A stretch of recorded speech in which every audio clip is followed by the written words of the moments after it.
Welcome, everyone, to another special episode of Faith Unaltered. This is our third video that we are doing this week, and it's going to be a fun one, like all the other ones were fun ones. And so kind of not really recapping, but continuing the conversation about philosophy of time that Dell and I have had with now William Lane Craig and Dr. Alan Rhoda and Warren McGrew.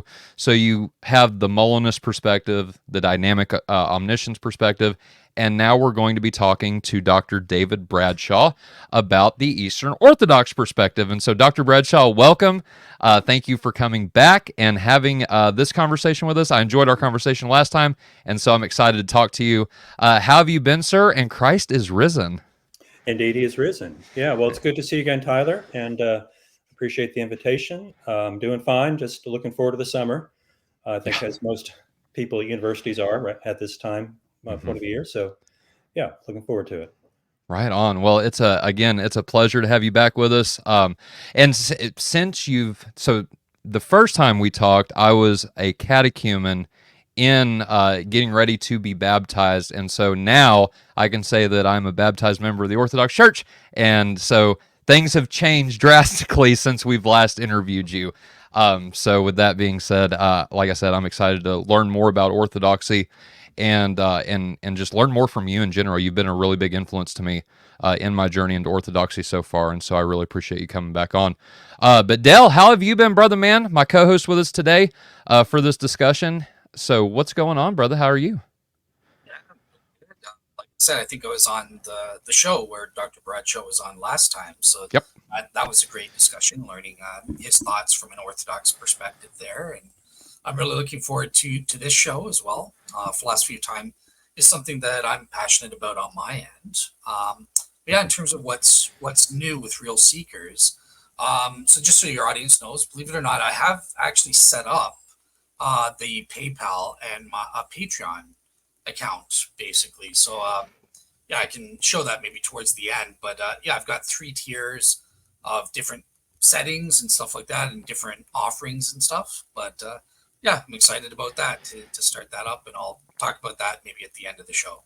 Yeah, fair enough. I heard your first episode, and I have got to say I'm going to be a really big fan of your class. I won't give away any spoilers or anything like that, but Dell will be teaching a class for his Patreon members, and this is for Patreon members only type thing. And also Faith Unaltered and me and David and Dane and all the guys and Carrie as well is going to be doing a Patreon very soon. So we had a lot of feedback in the last couple of episodes that people would be willing to be monthly subscribers. And so we're trying to put our heads together and think about how we can do a tier system. So if our audience has any recommendations on how we could accomplish that from a multi-denominational platform, please let me know. Shoot me your thoughts at faithunaltered@gmail.com or leave them in the comments below. Also, while you're watching this video, if you like what you're hearing, please leave us a thumbs up and consider subscribing to the show if you have not. Like I said, this is our 3rd episode we've done this week, and we usually do at least 1 episode a week, so we're constantly releasing content that delves into Christian apologetics, philosophy, and different aspects of Christianity in general from a lot of different perspectives. And so if you're into that type of thing, please consider subscribing to our channel. But without further ado, Dr. Bradshaw, let's jump into this, shall we? So my very first question I have for you, and Dell, if you just want to, we want to alternate, you've got the list. So I'll take the first question, and then we can alternate from there if you want to. Sounds good. But okay, fair enough. So the first question I have for you, Dr. Bradshaw, is we've recently had Christians from all walks on our show, as I talked about earlier, discussing this concept, the philosophy of time, that we will be talking about this morning. And so open theists that affirm divine temporality. We've had B theorists on, William Lane Craig's interesting view of God being atemporal, sans creation, but temporal when he created. Could you explain for us and our audience what the Eastern Orthodox understanding of God's relationship to time is, and how our view would specifically differ from the groups that I mentioned just a moment ago? Well, it's not a simple question because Orthodoxy doesn't have an official position. The nature of time or eternity is not something that's really, Okay. you might say, in church councils. Hmm. What I look to are the Greek church fathers, who, of course, are the foundation of Orthodox theology. And even they, their views, you might say, I think, develop over time. And for me, the most crucial figure is probably Dionysius the Areopagite. Hmm. People sometimes call him Pseudo Dionysius because he's probably not the Dionysius who was converted by St. Paul in Athens. Um, but nonetheless, he's a tremendously profound and influential author who, in some ways sort of incorporated Neoplatonic thought into Christian thought and used Neoplatonic terminology, I think, to articulate his Christian view of the world. So anyway, in his book called The Divine Names, he presents time and eternity as what are called divine processions. And let me just, in order to sort of situate this in relation to some of the other views you mentioned, um, it contrasts very sharply with Saint Augustine, because when he talks about time and eternity, he does it in light of his understanding of divine simplicity. And if you know anything about that, you know that for Augustine, every intrinsic attribute of God, other than relational attributes, say, but or metaphorical attributes, but everything like power and wisdom and goodness are simply different ways of naming the divine essence, essentia. And he says that about eternity as well, that eternity is simply a name and a particular way of conceiving the divine essence. Well, then, time then is something that God creates and is radically different, categorically different from eternity, which is the divine essence. And he's very consistent about that. And it's a view that from Augustine is taken up by pretty much all the Latin scholastics, Anselm, Aquinas, Scotus, and others. You can find pretty much just repeating this view because it really does follow from the way that they're understanding divine simplicity. And in my opinion, that fundamental dichotomy, eternity and time as categorically and fundamentally different, is really what shapes all of Western thought on this subject, including what you mentioned, the dichotomy of A theories, or the A theory and B theory of time, which in terms of the ontology of time sort of correlates to the contrast between presentism and eternalism, or the block theory of time, people sometimes call it. Right. Um, well, so the East really does not have that dichotomy, all right? And in the church fathers, including Dionysius, but I think it's pretty consistent throughout the whole tradition, um, they're looking more back toward Plato. If you know, in the Timaeus, there's a famous statement by Plato that the demiurge creates time to be a moving image of eternity. And eternity here is the life of what he calls the absolute living thing, the sort of intelligible paradigm that the demiurge is looking at when he creates the world. Well, that absolute living thing is living, it has life, and its life is eternity. And then, in order to make the sensible world as good as possible, he wants it to make as much as possible like that paradigm. And so he gives it its own kind of life, which is time. And time, then, as I mentioned, is a moving image of eternity, because the sensible world, of course, there's motion. And in fact, he creates the stars and the planets to be the measures of time. All right. So the point is that back in Plato, time and eternity are not radically and categorically different. Time is an image of eternity. It's the way that eternity is present within the sensible world. And that's a consistent theme, you might say, that runs through Platonism as well as later Neoplatonism, that there's a kind of you might say, in a way, ontological continuity between the ultimate divine source and the sensible world, which is, as they think of it, you might say, a manifestation of that which is already present in God, or the one, or whatever you want to call it, in a higher mode. Hmm. And people like Plotinus work this out in a lot of detail, and I won't go into all that.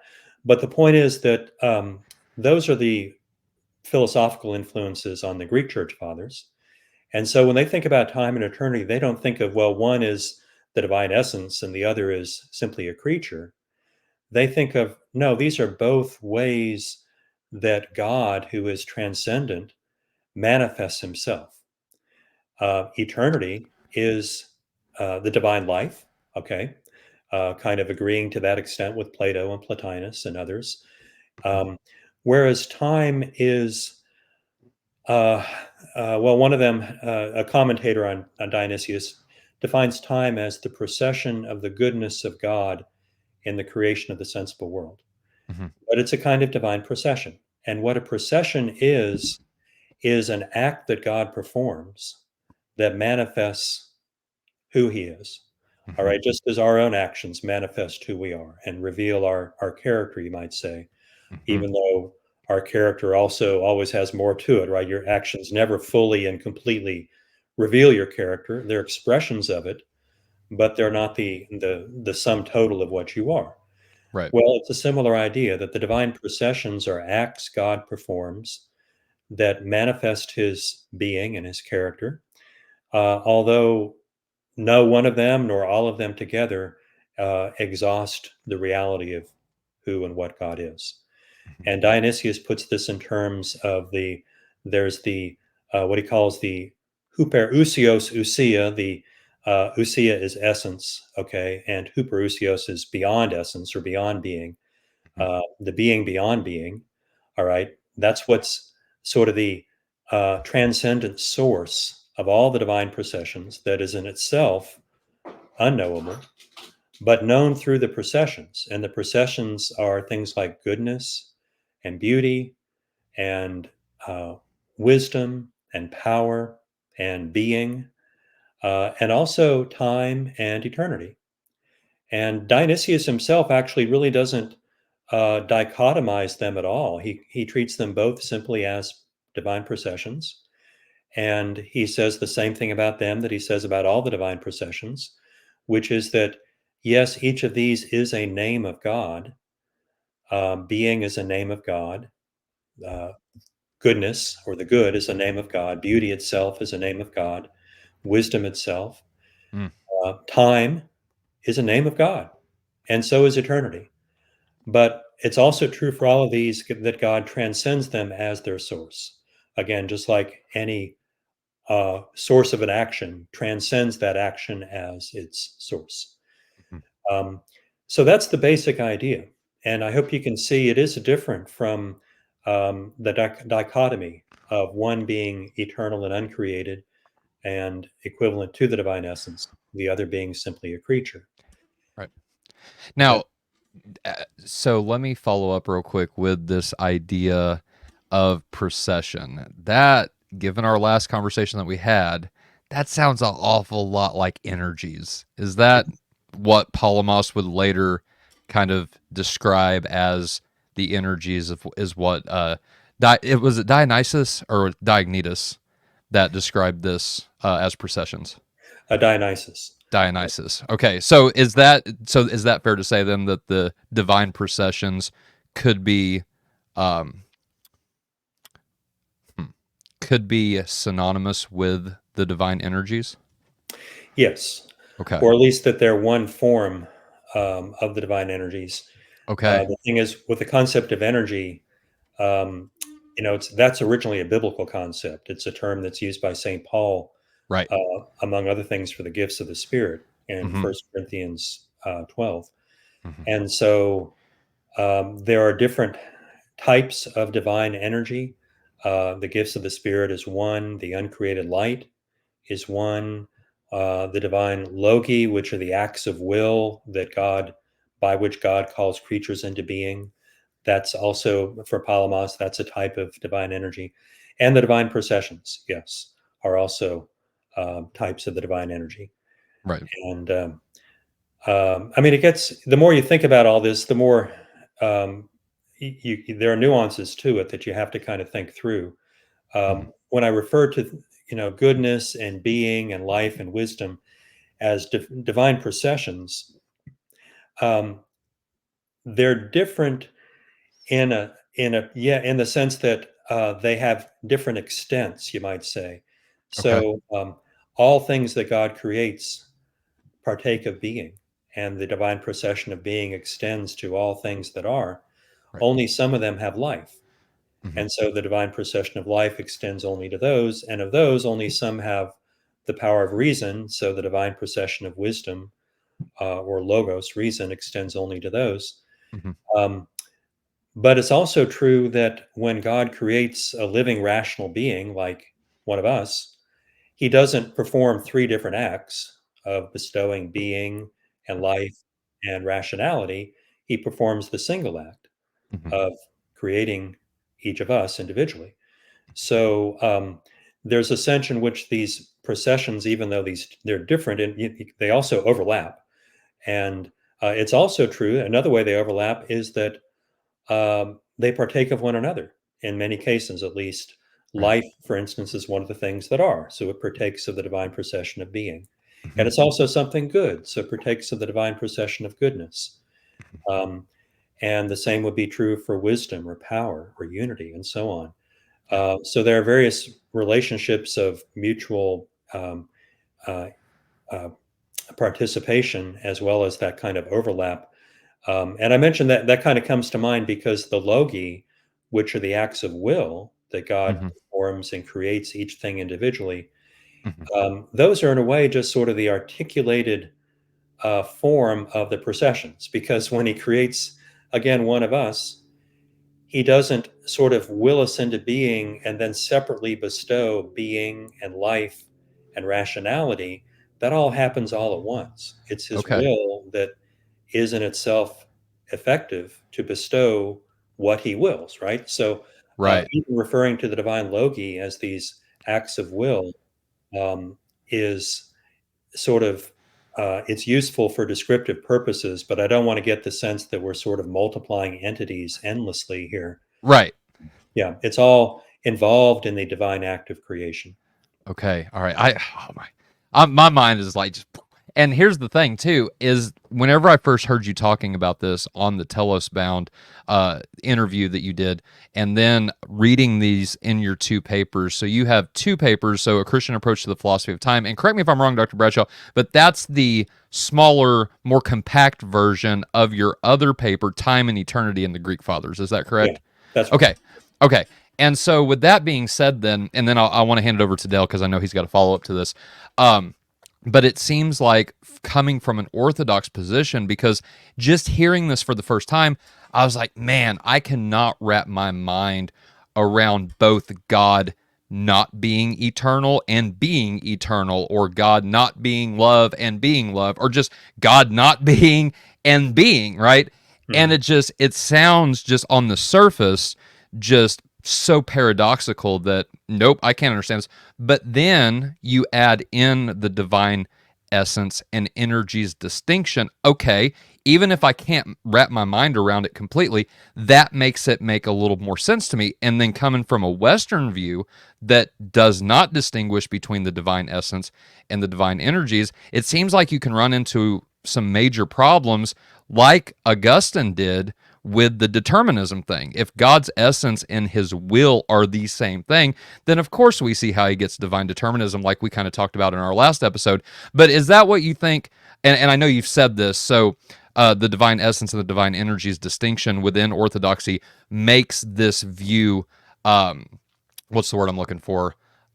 Plausible, right? And this is what the church fathers seem to have held to, but in a Western understanding, in a Western context, they couldn't even, or correct me if I'm wrong on this, but could they accept like some of the things that we're talking about now, or do you need the divine essence and energies distinction to even make that plausible?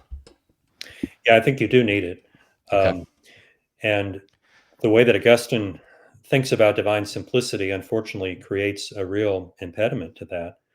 Hmm. Now, some people have argued, and I think there's some truth to this, that these two different words, ousia in Greek and essentia in Latin, that are both translated as essence, Even though you might say they're linguistically equivalent, they're both participles formed from the verb for to be in each of those languages. Yeah. They don't necessarily mean the same thing. And some people like Mark Spencer, who is a Catholic philosopher at the University of St. Thomas Mhm. up in Minnesota, he's very friendly to the essence energies distinction, and he thinks he can reconcile it with a fundamentally Thomistic metaphysics by making this move of saying, well, the essentia, and whenever Augustine or Aquinas are using that word, is not the same as ousia when the Mhm. Greek fathers used that word. I think there's probably some truth to that, but it doesn't follow that you can just therefore retain everything that they say, right? Right. Right. And there don't need to be any adjustments. Um, and Mark Spencer is well aware of that, and he is trying consciously to sort of incorporate the Yeah. essence energies distinction in Mhm. a systematic way into a more scholastic, Thomistic type of a framework. Sure. Um, but if I can get back to something else you mentioned, which is this fundamental question of, well, how can it be true to say that God both is eternity and yet he's beyond eternity, or is being and yet he's beyond being, and so forth? Um, for me, it's very helpful to think back to sort of the biblical paradigm of this, which is the encounter of Moses with God on Mount Sinai in Exodus 33, where this is after the giving of the law, and Moses then ascends Mount Sinai again into the darkness, um, and he pleads with God, um, let me see you as you are. And God says, no one can see my face and live, but I'll put you in the cleft of the rock and I'll pass by and you will see my backside. And it says that when God passed by, Moses beheld his glory. All right. And that's very significant. And had a lot to do with the way the Greek fathers think about all this, that the divine glory, which of course appears repeatedly throughout Scripture, um, is in a sense sort of God's backside. Mhm. It's God as he can be visible and present to us with our senses that we have in this life. And of course, they beheld the divine glory right in the tabernacle. It filled the tabernacle and it filled the temple when it was dedicated by King Solomon. And Ezekiel has a vision of the divine glory uh, removing itself from Jerusalem. And they also identify it then with the light that shone around Christ at the Transfiguration. Well, all of those are not things the divine glory is not a creature. It is the immediate presence of God within the sensible world, insofar as God can be apprehended through sensible means at all. And it both is and is not God. Okay. Just like your back both is you, okay, but it's also not you. Right. Certainly not all of you, right? It's you from one point of view, maybe you insofar as you can be seen from that particular point of view. Mhm. But that's not all that you are. And so I think it's fair to say you are that, but you're also not that. Mhm. So that's the idea here, that any way that God manifests himself to us is something that he is, but also something he is not. And you have to keep always both of those in mind to do justice both to the immanence of God and the transcendence of God. Is that because, just out of curiosity, and Dale, I promise I'm going to get over to you, buddy. But is that because we would say that God is, in a very real sense, infinite, and anything that he can make himself known to us by, that he can be known by, is technically not infinite? Would that be a good way to say it? Yeah, that is a good way to Okay. say it. And Gregory of Nyssa is one who puts a lot of emphasis on divine infinity. Okay. Um, it's an interesting story about that, because infinity in Greek thought, classical Greek thought, was sort of a bad thing. It Oh, really? means, if you go back to the Pythagoreans, the Pythagorean table of opposites and so forth, um, you have the one and then the dyad, Hmm. and the dyad is the unlimited, unbounded, and you can work all that out through sort of following each of these down the different pairs of opposites in the table of opposites. Um, and the dyad correlates with evil. The one correlates with good, because the one is Mm. bounded, limited, intelligible, also correlates with light, for example, whereas the dyad is unbounded, unlimited, unintelligible, correlates with darkness and also with evil. Um, so that's a fundamental just category, you might say, of Greek thought, that which is infinite is also unknowable and therefore not good. Hmm. Goodness comes from order and form and intelligibility. And it really took the Christian belief in a creator God who is transcendent to the cosmos and has no form, uh, in the sense nothing by which it can be known intellectually, cognized by our mind or any created mind, has no form, no intelligible form. To recognize that no, infinity itself, when you talk about divine infinity, that's something good. Right. That's an attribute of the Creator that only the Creator can have. Right. So yeah. The short answer is yes. That it's because God is infinite that therefore there's always this sort of He is this, but is also not this dialectic. Okay. Right on. Thank you for that, Dr. Bradshaw. All right, Dale. I promise you can have it. I'm done for now. Go ahead, brother. So yeah, I want to move on to question 2, but Yeah. just before we do, Hmm. should I ask? We do have Alan Rhoda in the audience, and he raises a comment. So just very briefly, he says that absolute divine simplicity seems to entail that time itself is a created thing.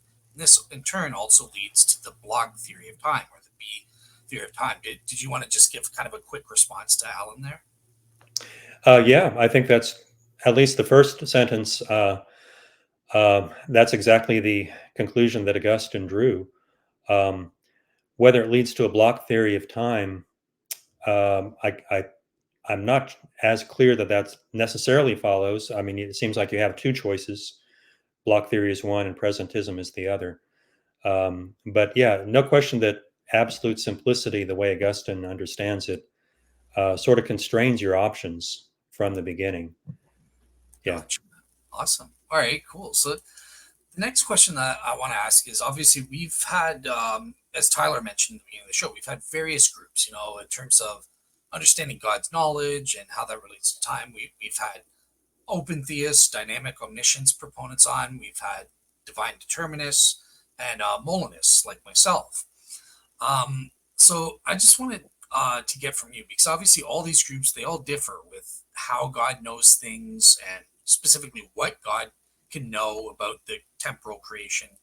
So do you mind just kind of taking a couple minutes to outline what Orthodoxy says about God's knowledge and in relation to the creation itself? Yeah. Well, it's a very big subject, and I don't have all the answers, but let me just try to give you a short answer, Sure. which is that all the church fathers, I think, definitely affirm divine foreknowledge, including foreknowledge of human free choices. On the other hand, they're not divine determinists. They do believe that we have free will. Prohairesis, elefthera would be the Greek term for that, and that's a term that actually Saint Justin Martyr uses. Um, and they were very emphatic about our possession of free will, because they were reacting against or sort of living in the world where there were various forms of determinism out there already. You might say, like in the 2nd century when Justin Martyr lived, there was the Stoic form of determinism, and there was also astrological fatalism was very popular in the Roman Empire at that time. And then there were Gnostic heresies that thought, at least, that insofar as good and evil are concerned, that we're predestined one way or the other. And they rejected all of those because they saw it as, well, first of all, there's the biblical verse where Jesus looks down on Jerusalem and says, "Oh, Jerusalem, Jerusalem, how often would I have gathered you under my wings as a hen gathers her chicks, and you would not." And clearly he's sort of speaking, you might say, in his divine persona, uh, not simply as the man Jesus, but as God incarnate. And he's saying that Israel resisted his will, and would not do what he willed, right? So I think there's sort of the prima facie conclusion to draw from that is that we're capable of resisting God's will. And then furthermore, of course, moral accountability also seems to require that. And so determinism was never really an option in their mind, including theological determinism. But they did believe in foreknowledge. Far as I can tell, for the most part, they didn't believe in middle knowledge. I mean, you mentioned Molinism as one of the options on the table.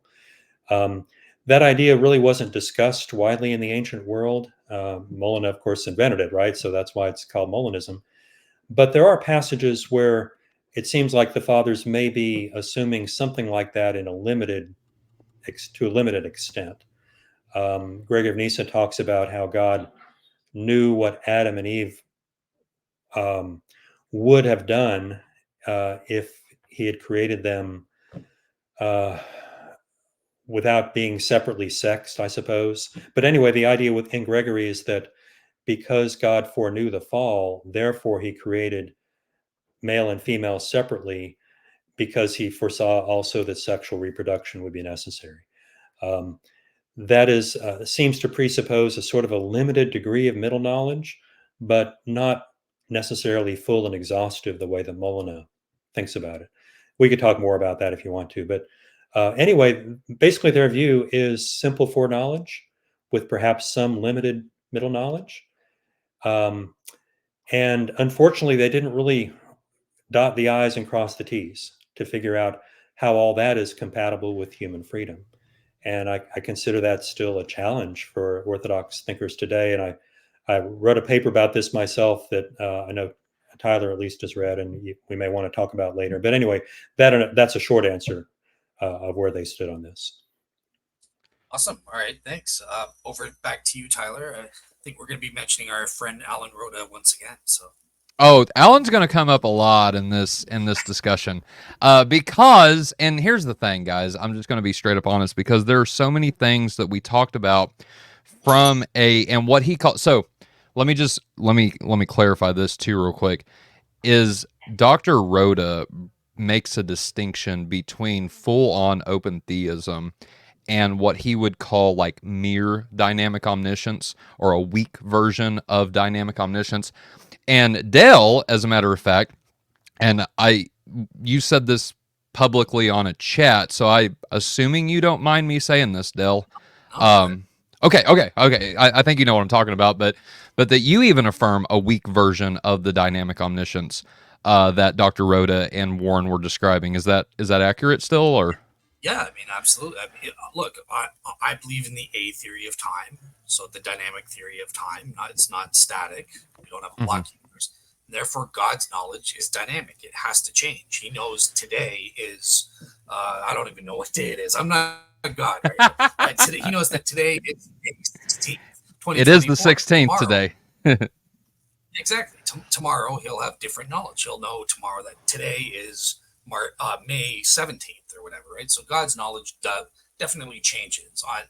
On that much, I definitely agree. And I also agree that God gains experiential knowledge that he didn't have before, such as when he becomes incarnate. He gains experiential knowledge that he lacked prior to that point in time. So with that much, I would agree with weak dynamic omniscience. I definitely disagree strongly as a Molinist with the stronger versions where we say God lacks certain knowledge of future tense propositions and all that stuff. But yeah, on the week, you got me. You caught me. I'm a dynamic omniscience guy. And see, that's where it seems like I want to lean, if I'm being honest, because it does seem like there are, if God's free, and I know we're gonna, if we do get this episode set up with Dr. William Lane Craig and yourself corresponding with each other on an episode together, which, by the way, audience, look out for. That might happen. Hopefully it does. But this is going to come up. And so let me just stick with the questions right now, and then we might get into that here in a minute. But okay, so with Dr. Rhoda being recently on the show, we asked him if one affirms libertarian free will, like it seems like the church fathers do affirm what we would consider libertarian free will, or what we call libertarian free will, especially with, the sourcehood condition and then leeway, the leeway notion there. is open theism, and I'm assuming now Dr. Rhoda can correct me in the comments if I'm wrong on this, but I'm assuming he meant the weak version of open theism is the only conclusion that one could hold if one affirms libertarian free will. And I asked him this, and he said, no, there were others, there were other options, but he believed that open theism was the only consistent position. And so my question to you, Dr. Bradshaw, is that true first and foremost? And if not, then how can we show those who affirm open theism that libertarian free will can have other consistent views, and what would that consistent view look like from our perspective? Mm-hmm. Yeah, I don't think it's true that open theism is the only possibility. And Dale, I take it you and I are kind of similar here that I'm not a Molinist, but I also wouldn't accept that God does not have foreknowledge of human free actions. So God knows today what I will do tomorrow and so forth. So that's partly one reason, at least, why I couldn't be an open theist, and there are other reasons. I think, to me, the most fundamental thing that's wrong with open theism is I don't see how that's compatible with God being the creator of time or the source of time, who himself, therefore, is not bound by time. Now, this gets tricky on my sort of a view, the Orthodox view, as I understand it. God is the source of time, but time is not simply a creature; it's a divine procession, and it's in other words, an activity God performs, and in that sense, it's like being, or life, or wisdom, and so forth. Um, these are all names we give to God's act of creating and sustaining things in existence. And he does so, of course, in different ways with different creatures. And therefore, we have to draw these distinctions. Some only have being, some have being and life. Happens that all have temporality, or at least are all spatiotemporal creatures have temporality. So that's an aspect of what God does. And because time is his action, he does know that today is May 16th and so forth. His knowledge can be temporally located, and yet he has foreknowledge of human free actions. So now, if I could go a little further, how I would try to put all that together. This is Please. in the article I mentioned, and this is more my take on it based on Maximus the Confessor, one of the later Greek fathers, wrote after Dionysius in the 7th century. And even Maximus, I think, doesn't fully work this out. So it's more sort of a view that's inspired by Maximus.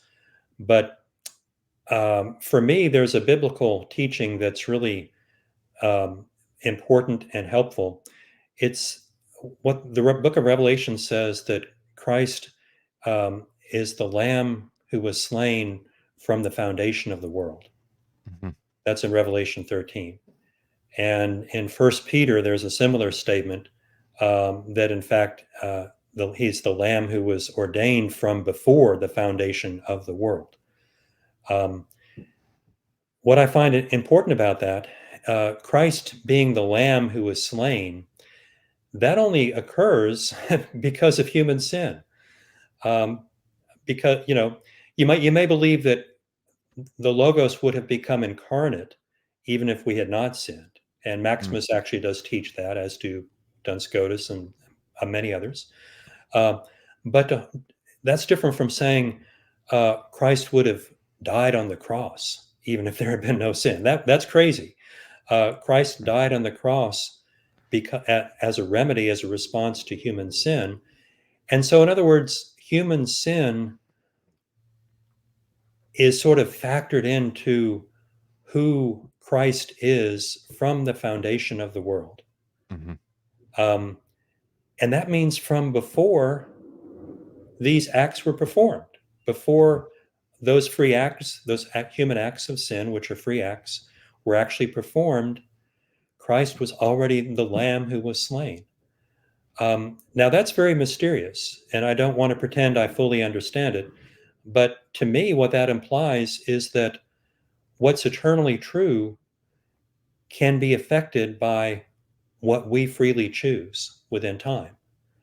In other words, that the relationship between eternity and time isn't just a one-way street, that what occurs in time, just as what occurs in time is a manifestation of God's eternal being, but also what occurs in time then can reciprocally affect, um, help determine that eternal being. Not the divine essence, of course, Right. but in this case, the identity of Christ as the Lamb. And the way I would apply that to God's foreknowledge, and this is what I'm drawing from Maximus the Confessor. Maximus says that God knows what creatures do because creatures only are created and sustained by the divine logi that I was mentioning earlier, these divine acts of will, the creative acts of will. Mhm. Um, but he also says that the divine logi, he uses this kind of interesting symbolic analogy where um, he's talking about the transfiguration where Moses and Elijah appear beside Christ. He says Moses is an image of time, Elijah is an image of nature. And the reason Moses is an image of time is that he leads the Israelites to the promised land, but he does not himself enter the promised land. And the promised land is eternity with God. Um, and what does enter, though, is the law that Moses gave to the people of Israel. That it does enter the promised land insofar as it has been received and obeyed by the people of Israel. Well, I realize this is a little complicated, but No, that's fine. um, the, um, the law then is analogously parallel to the logi of beings that um, re-enter the promised land, okay? Re-enter divine eternity insofar as they have been received and obeyed by us as free beings.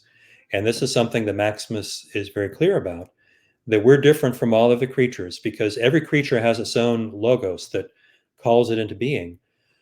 But for those without free will, that is a one-way street. God determines what that creature will be. For us, as beings who have free will, it's a two-way street. God gives us that logos, and then it's up to us to receive it and fully embody that logos. Insofar as we fail to do so, we fail to realize the Creator's intent. Yeah. This is, in a way, going back to what Jesus says when he laments over Jerusalem. And ultimately, we can sort of, through our own evil, you might say, diminish ourselves almost to non-being. And he sees that as the state of the damned in hell, that their evil has led them to a point where there's almost nothing left of who they are, you might say. Hmm. Um, and that's part of their torment. But uh, this is all part of that reciprocal interaction of the eternal divine logos with our temporal free choice. And again, I think there's a biblical precedent for that in Christ as the Lamb. So I'm going out on a limb here. This is not something anyone has, and church fathers said in so many words, but I think it's kind of what you have to say on their view that God both has perfect foreknowledge of human free acts, and yet God is eternal, and time is simply his voluntary expression in the act of creating the world. It seems like, too, the divine logi, and correct me if I'm wrong on this, Dr. Bradshaw, would be the key to being able to say that God does have foreknowledge and complete foreknowledge of that which will happen. But at the same time, we still have this synergistic cooperation with God in which, like you just said, all things are not determined in a deterministic sense.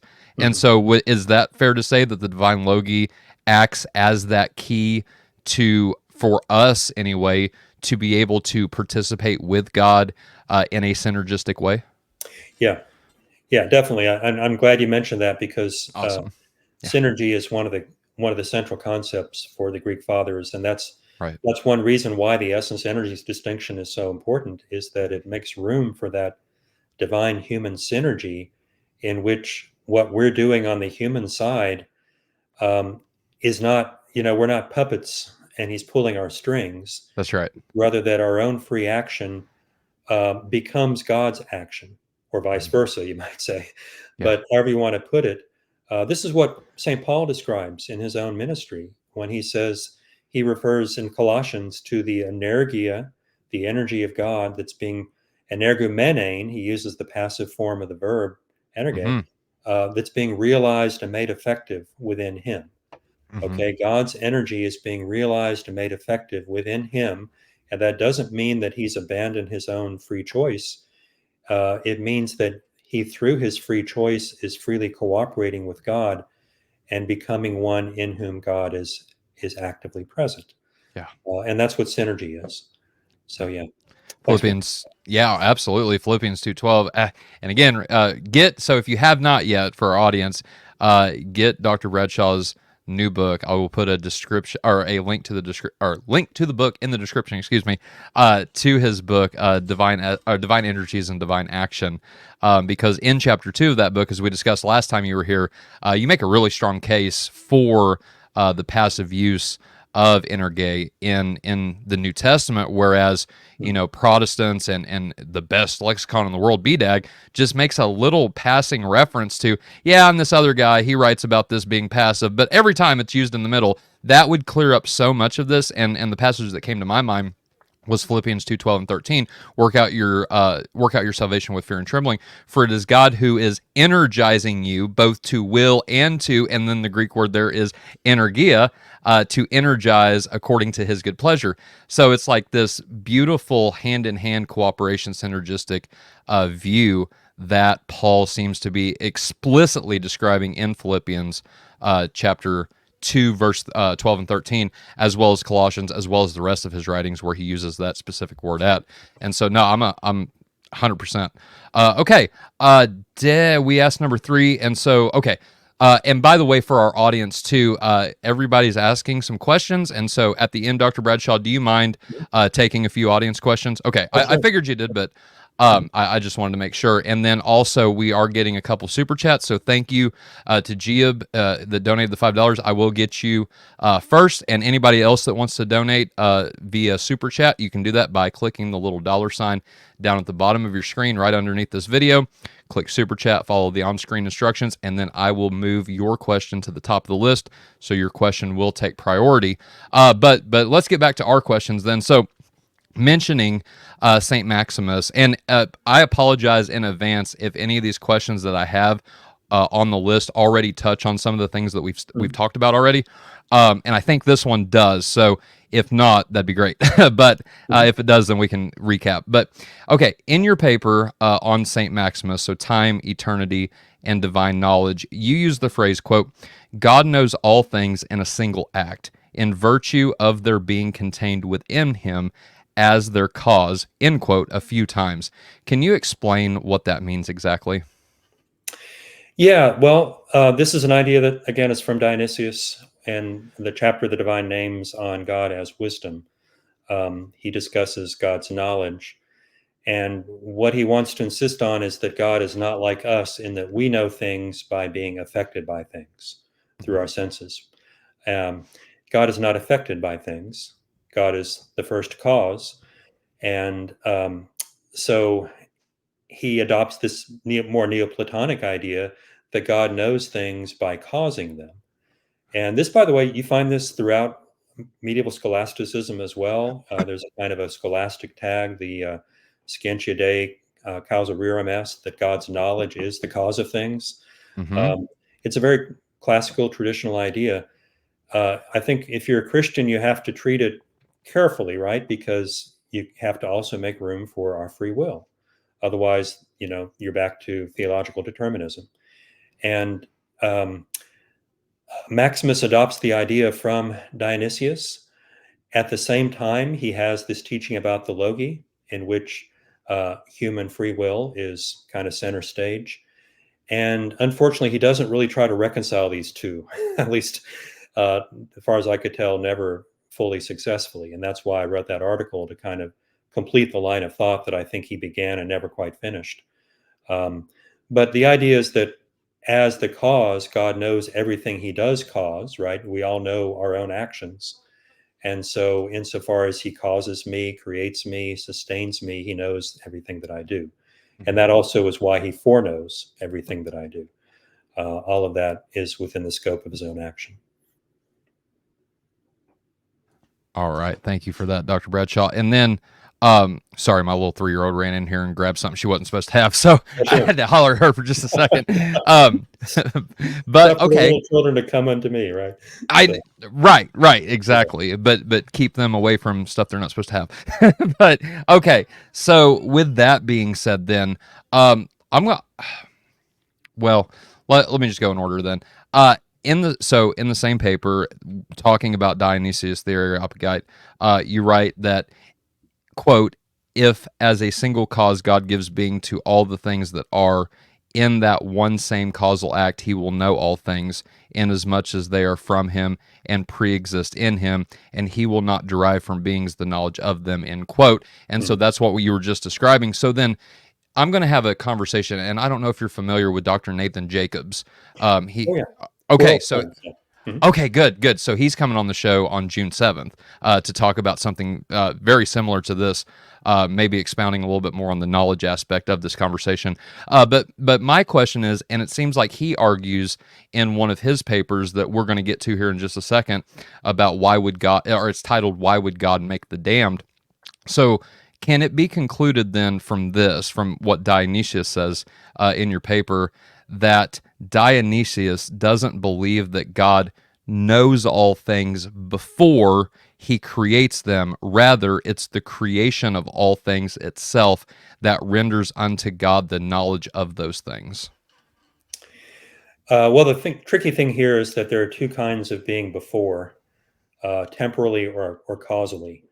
And I think that passage Dionysius is referring to causal priority, Okay. that God knows all things as their cause. It's hard to tell from that exactly how he would sort of cash that out in terms of God's relation to time. Mhm. And he never even mentions some foreknowledge, right? It's just not something that comes up in that book. Sure. Um, so that's why I think you have to look to other authors like Maximus, um, as well as even before Dionysius, the Cappadocian Fathers also and others discuss God's foreknowledge. Right. Um, and I think Dionysius would be on board with what Maximus and others say, that we have free will and God foreknows our free actions. Right. But he never addresses it explicitly. Yeah, and fair enough. And I think that Dr. Jacobs quotes St. John of Damascus, if I'm not mistaken, about that same concept that Dionysius talks about. And whenever I first heard that, now this is before obviously this conversation, that sounds so much like what Dr. Rhoda and Warren were arguing for about how dynamic omniscience, right? This idea that there's change in the knowledge of God, because if God, quote unquote, doesn't know something before he creates it and then knows that, well, obviously we would all conclude, well, God's knowledge changed at that point. But then, given the divine logi that we were just talking about, I can see how that we could maybe not backpedal, but give another explanation to where both can be true at the same time. Is that fair to say, or am I missing the mark there? Yeah. That's what at Okay. least I've been trying to do.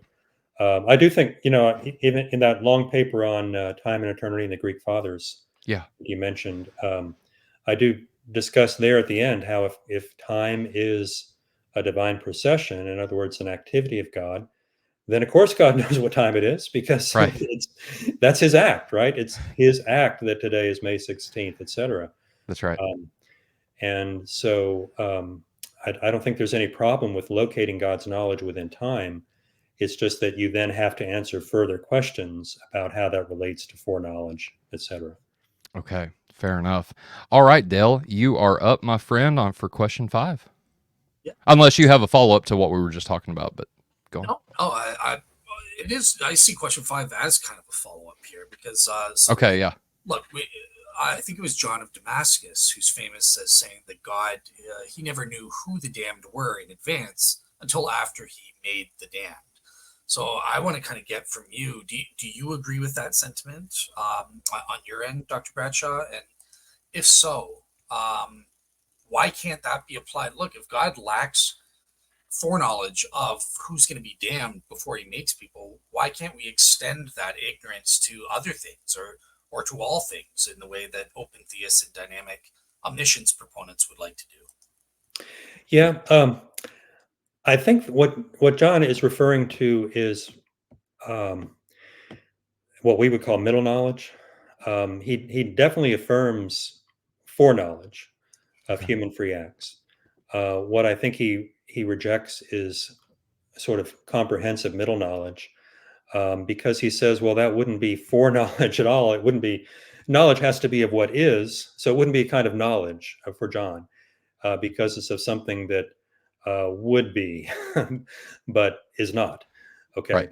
Um, and to some extent, it's kind of a semantic issue. I looked at those passages, after Tyler sent me this question, I looked back at those passages, and it's not totally clear to me that he's really talking about the same sort of thing we're talking about.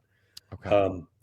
Now, as for what my own view is, it would go back to what I was saying earlier about the logi of beings um, being sort of received by God in divine eternity, in a way that has our own contribution, the contribution of our own free will to creating who we are.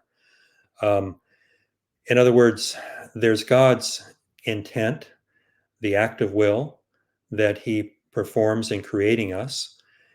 There's then how we receive that act of will. And then that affects the logos that he performs as it is received within divine eternity.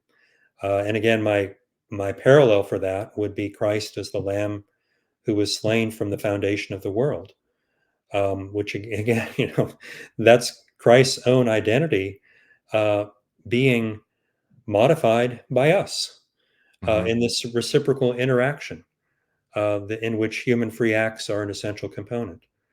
Mhm. So I think it's a biblical idea, and I'm simply trying to apply it to God's foreknowledge to say, in a way, both and that God both he does foreknow in the sense that he knows the logi, right, from all eternity, including knowing our free contribution to those logi. Mhm. This is the part that's hard to wrap your mind around, but I think it's true. And thereby, he does know when he creates us our ultimate fate. Mhm. Um, but nonetheless, it's we who determine that fate. Okay. Um, so uh, that may be the best I can do with this, except to say, so read the article that I wrote where I go into Yeah. this in more detail. But that's the basic idea.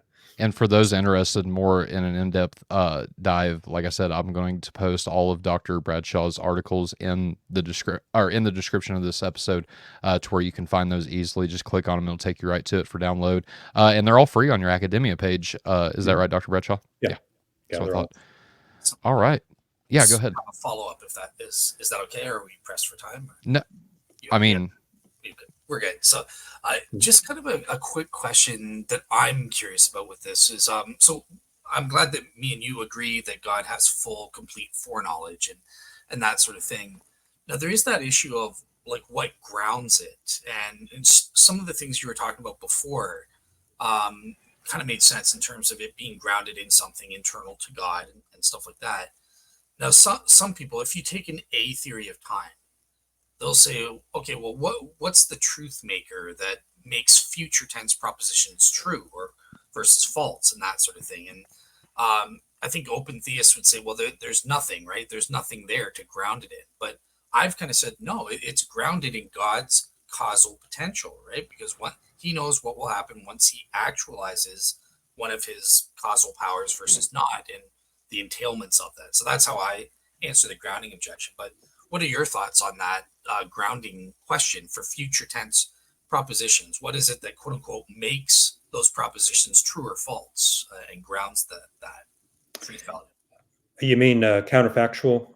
Uh, what they call counterfactuals of creaturely freedom? Yeah, Uh, exactly. yeah.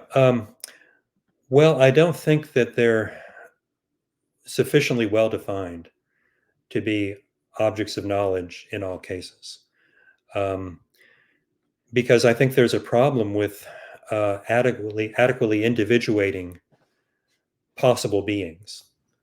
And this is something analytic philosophers have written about, and Christopher Menzel is one who has a good paper about it, in which he goes through different scenarios of how you try to. So, if you imagine the world a radically different place, let's suppose the Nazis had won World War II, and everything is totally different from that point. Would I be me? I mean, in that radically different world, it's kind of, a lot, so much would be different. There might have been these people called my parents, um, Bob and Betty Bradshaw, and they might have had a child born on the day I was born, etc. Would that have been me? I just don't know, because so much is different. And um, and in a way, the question is indeterminate until you try to actually spell out exactly the timeline of history in all aspects, from 1945 to July 13th, 1960, when I was born. Right. Um, it's just, there's no way to do this. And so I tend to take the view that what's possible has to be defined in relation to what's actual. Um, and in a way, I think you're right about this, that when you were saying that, well, God knows what's possible because of something he can create, that's true. It's just that once you start factoring in human free choices, if you believe in libertarian freedom, that's something God does not create. That's something he leaves up to us.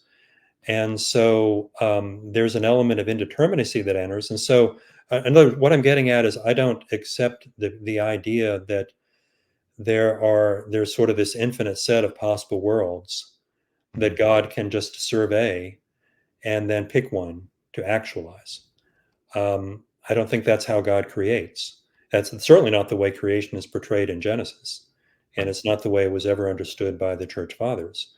It's an idea that comes up really through the ideas of modality that you start to get with Scotus, and then is really sort of codified with Leibniz.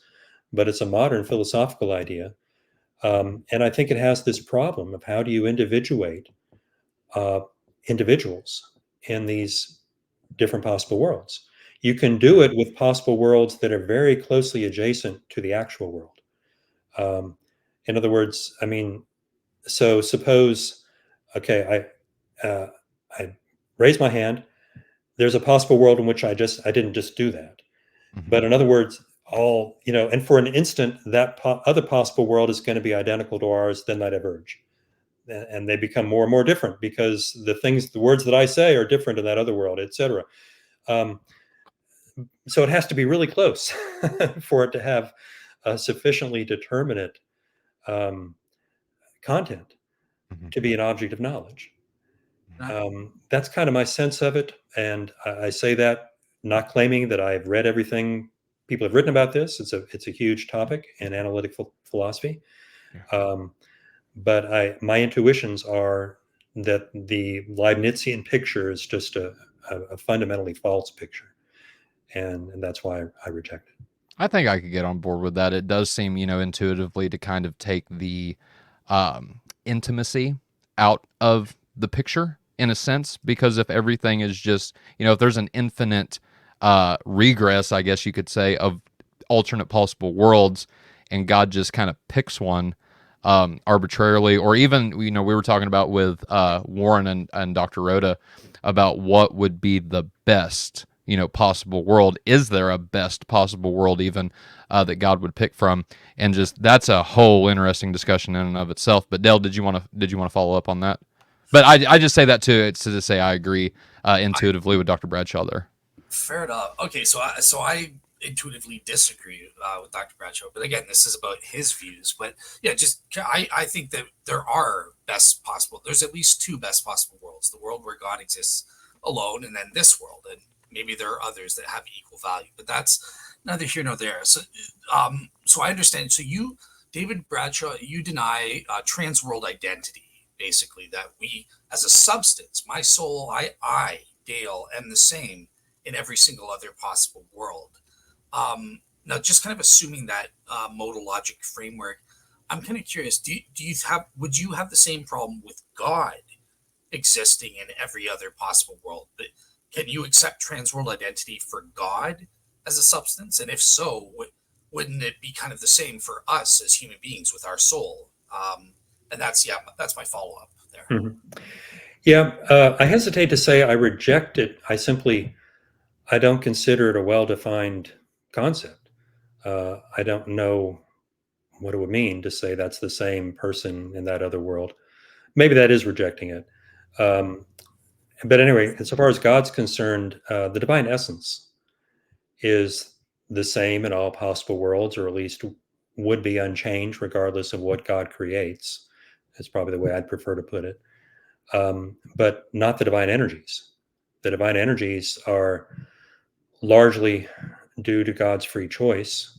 For example, goodness is a divine energy, as I understand it. It's one of the ways God manifests himself. He would be good if he had not created. Goodness would still be manifested within the life of the Trinity. Mm-hmm. But given that he did create, goodness is manifested in all these different particular ways that we see around us. And the same is true for being or life or wisdom and so forth. So the essence energies distinction has to be part of the answer there for me, that the essence is the same, but the energies are not. Awesome. Thank you so much. I was just interested in that. So Tyler, over to you for, I think, question 6 there. So, but yeah, thank you. Yeah, it is actually question 6. All right, right on. I had to kind of skim through that real quick. All right, Dr. Bradshaw, let me ask you, because I did not do this, and I should have asked this before we began.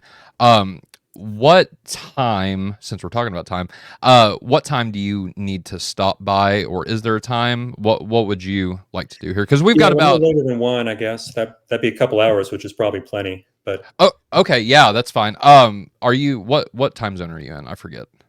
Eastern. Okay, so here in about 45 minutes then. Okay, perfect. Yeah, that'll work. All right, so question 6 then. If time and externality are energies of God, and energies are God's activities within creation, my question is, can God act without or outside of creation? And if so, would these actions still be classified as energies? And would you say that the activities outside of creation are sequential? The action that comes to mind is the Father begetting the Son in a non-sequential manner. So I might have just answered that question. If it's outside of time, can it be sequential? But this is something that got brought up in my discussion with Warren. So I had a solo discussion with him about if, I see a problem with God always being temporal, even sans creation or before creation, without creation, however you want to word that, is because if that's true and all action is sequential, then that would, and begetting is an action, well, then that would necessarily lead to Arianism. There was a time when the Son was not. And so there was a time when the Father was not the Father at that point, and that's just Arianism kind of repackaged. And so what are your thoughts?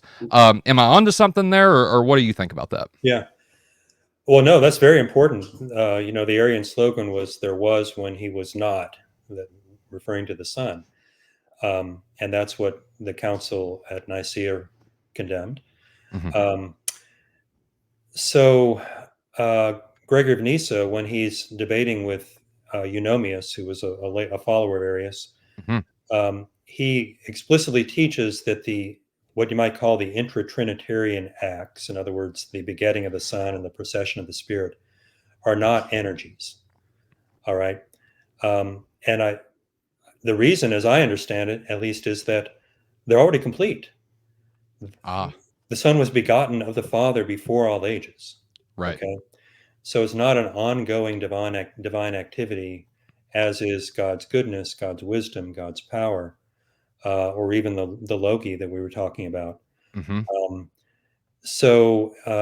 I think the word energia just doesn't typically refer to a fully completed act. Now, you're also kind of asking about, or at least you could ask, I think in the spirit of your question, well, how could he be begotten of the Father before all ages without there being some sort of temporality? Mm-hmm. Well, time only comes to be with the creation of the world, at least on their view. Like I mentioned earlier, time is the procession of the goodness of God in the creation of sensible beings. Um, but that doesn't exclude that there's sort of, you might say, there is divine life, okay, um, independently of the act of creation. And that divine life does include the begetting of the Son, the procession of the Spirit. Um, it's just that from any temporal point of view or any point of view, if even there's some sort of quasi time or hyper time, Saint Basil, Gregory's brother, one of the other Cappadocian fathers, he uses that term. He says that the angels exist in a kind of a hyper time, that existed already before the beginning of Genesis, before the beginning of the creation of this world. But nonetheless, the angels are created, and that hyper time is also something that is only due to God's creative act. From any point of view, within any time or hyper time or any kind of created perspective whatsoever, the Son has already always existed. Right. And that's what's implied with that phrase, before all ages. But nonetheless, that was an act of the Father to beget the Son. It's just that it occurs in a manner that's totally unknowable and beyond the knowledge of any creature. Yeah. So that, I think, is the Orthodox. I mean, not just the big O Orthodox, but even the little O Orthodox. Right. teaching. There's an interesting, and I say this because it relates to what we were just talking about, but there's an interesting topic or discussion going on in the side chat that I'm watching, and what I want to say, I guess the claim that monogenes or monogenes is not only begotten, and I've heard different people say different things about this, but rather only unique or something to that effect. But it seems to me like, just reading the church fathers, even if that were true, there's still this idea that the Son is begotten from the Father, whether or not monogenes means only begotten or only unique. Just the relationship between the Father and the Son, taking the word monogenes out of it, seems to imply just on the surface that there is that act that the Son, and given our view of the Trinity just in general, and I'm blanking on it because I didn't prepare for this anyway. This was, like I said, this kind of came up with the side chat. But given that the Father is the source of the Son and the Holy Spirit, that relationship differential there would mean that the Son is, in some way, shape, or form, begotten from the Father. What are your thoughts on that, Dr. Bradshaw? Mm-hmm. Well, I believe what's stated in the Nicene Creed, that he was begotten of the Father before all ages. Right. And I think that's really coming, I think it's Hebrews 1:3, and maybe also in chapter 1 of Colossians, there are these statements about it was through God the Son, God the Logos, that the ages were made. Mm-hmm. And that would imply that he exists before all ages, right? Right. So, time or hyper time or whatever you want to go. Yeah, that came through the Son. Absolutely. Yeah. All right. Dale, question. Well, you know what, Dale? I can take question 7 because it's super long. It's like, it's super long. I couldn't even wrap my head around, like, what am I asking? Look, man. All right. The main chunk is a quote from Dr. Bradshaw's paper. And so that's what that's all about. And then the little paragraph there is the question. And so, okay. Yeah, let me do... it was just funny because I was freaking out behind the scenes. I try to read the questions in advance so that I can ask them correctly. But this thing, and listen to the show at the same time. But with 7, I was like, oh my gosh, I'm just gonna read it. I should have put a note on there that said, quote begins here and ends here, but my bad. But yeah, I'll take that one. That's no problem. And honestly, this is something that we've talked about. And so, Dr. Bradshaw, if you want to just kind of sum up, but I do want to read your quote for the audience here because it's really, I think it's very informative. But in your paper, A Christian Approach to the Philosophy of Time, you write about Dionysius saying, quote, Dionysius distinguishes the things that are, which are eternal in the proper sense, from those called eternal in Scripture. The reference to the eternal gates indicates that by the latter, he has in mind primarily the angels and the heavenly realm. The identity of the things that are is not immediately clear, but since they are absolutely ingenerate and thus cannot be creatures, I would suggest that he has in mind the divine processions. The angels and the heavens are between the things that are and those that come to be, partaking both of eternity and of time. By contrast, God is not to be located at any particular point within this structure. He permeates and encompasses the whole, being identical both to eternity and to time, and yet prior to them both. Thus, God is eternal in a different way from that of creatures, by himself being eternity. He is also the source of eternity, for creatures are eternal to the extent that they are by participating in him. This raises an interesting question. Would it not follow by parity of reasoning that since God is also time, he must be temporal in a way surpassing that of creatures? Dionysius, in fact, draws this very conclusion in quote. And so the question then would be, would Orthodox Christians affirm what Dionysius believes here? And if so, could you expand upon this matter or summarize what we've already stated about this? And if not, then where exactly do we differ from Dionysius? Yeah, I do think that Orthodox would probably, to the extent they thought about it at all, would generally accept this. Okay. Partly because what Dionysius is doing is sort of working out the implications of what's already in people like St. Basil.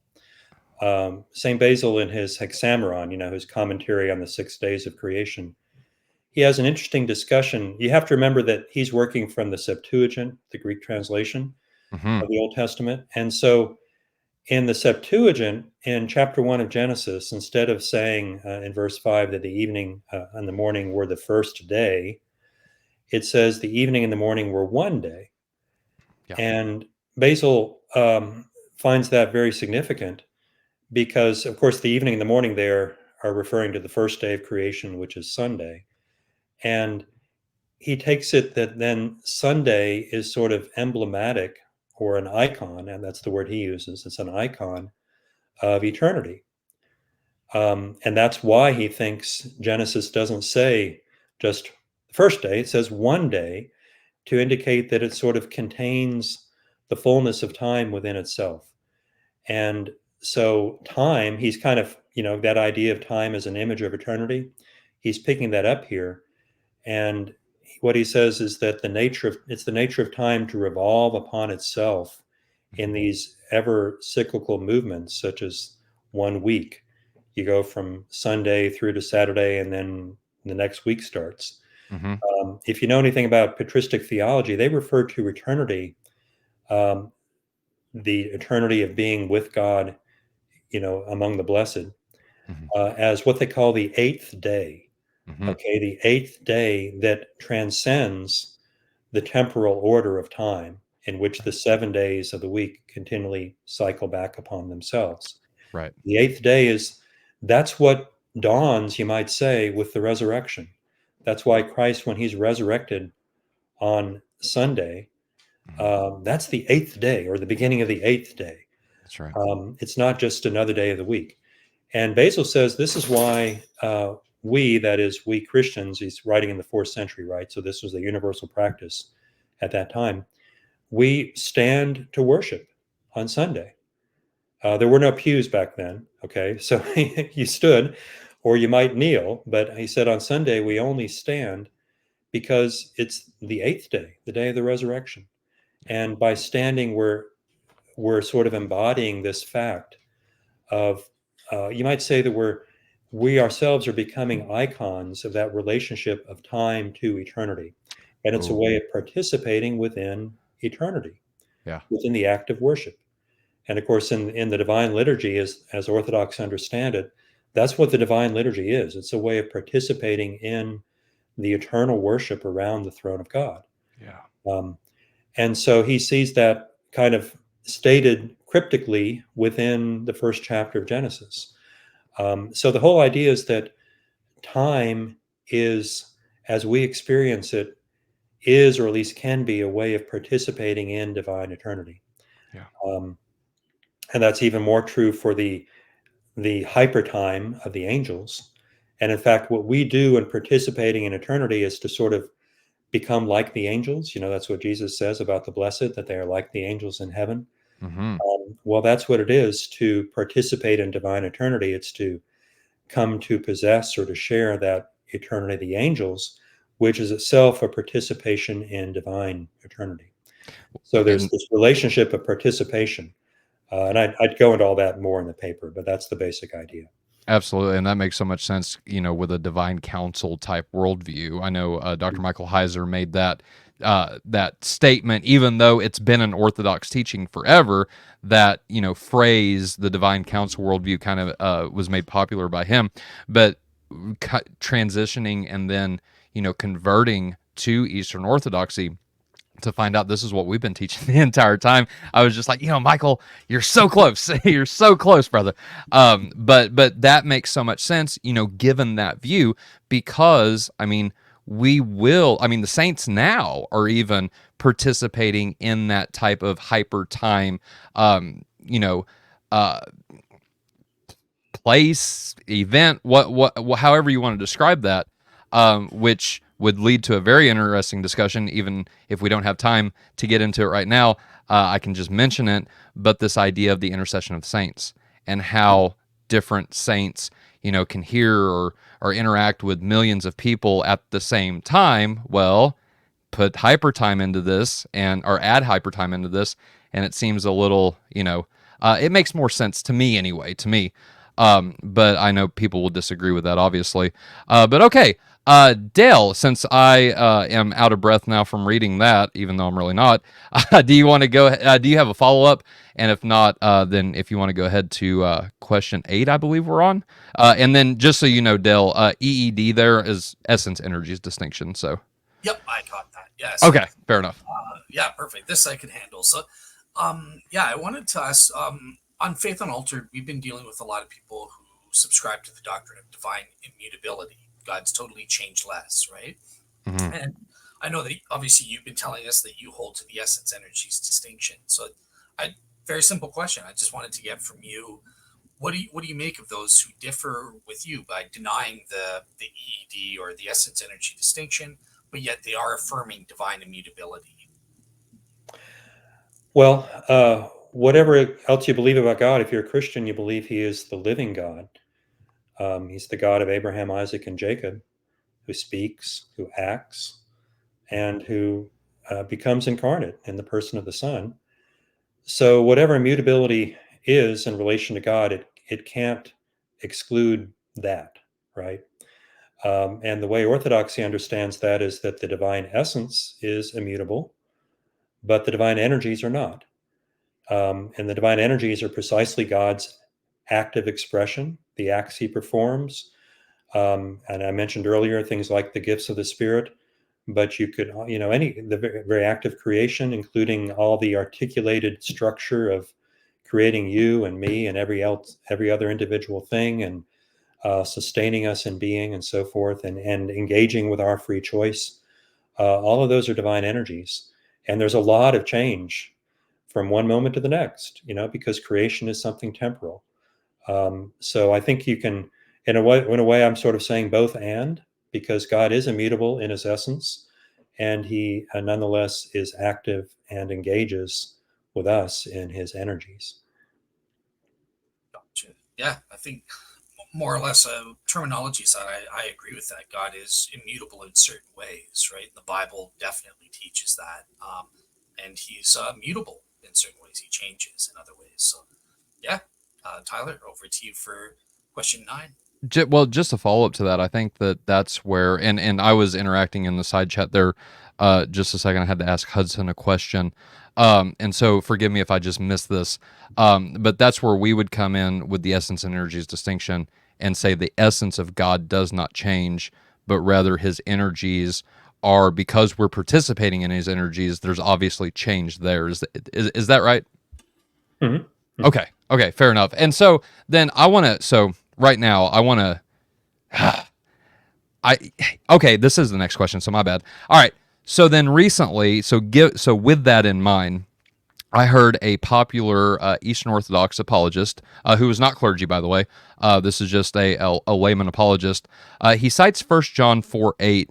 Whoever does not love is not from God, because God is love, and said that the essence of God is love. I'm just curious, would you agree with this statement? Because to me, it seems like love is an action, right? We love people by doing things for them. Christ said, there is no greater love than to give one's life for his friends. And so would we describe love as the essence of God, or is it an energy, or is it both? What do you think about that, Dr. Bradshaw?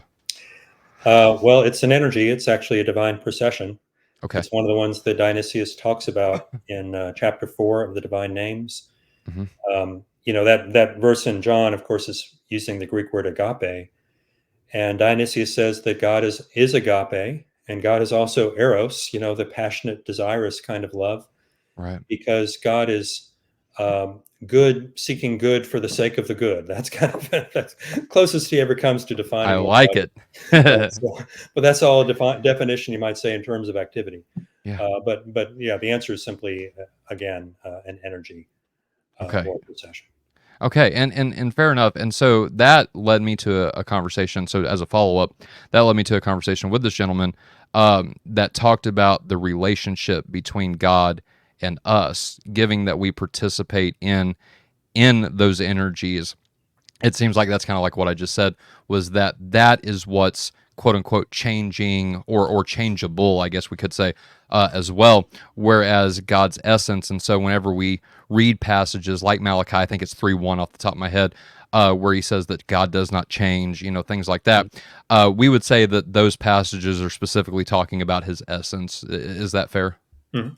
Okay. Yeah. All right. Right on. Right on. All right. Well, y'all, I really think that unless I do want to, well, to go back to the knowability, I do want to bring up one more thing, and then we've got time, and then we'll go to the audience questions.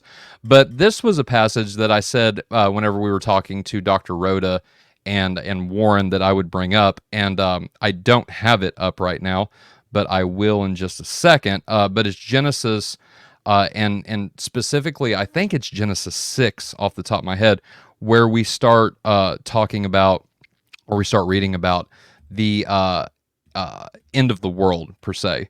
And yeah, here it is.